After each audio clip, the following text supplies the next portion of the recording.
There weren't enough emergency workers to deal with so many victims. At this specialist hospital, seriously injured patients were being treated on any available surface, even in the corridors outside. The scene after the explosions outside the mosque in Kano on Friday was one of pandemonium. There were gunshots fired, bodies were strewn across the area, and a witness said a stampede caused more fatalities.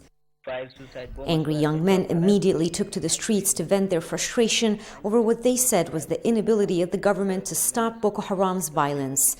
They burned tires and attacked police cars, but security forces ultimately contained them. Many of the victims were worshippers attending Friday prayers and included children. Some of them would have heard the traditional ruler of Kano, Mohammed Sanusi, giving his address last week.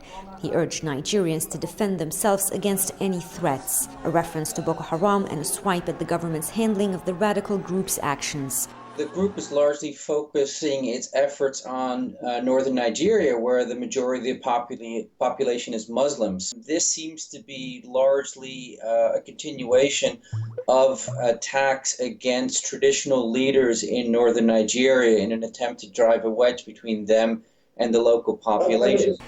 The government and the military say Boko Haram has been sustaining losses in its attempts to hold on to seized territory.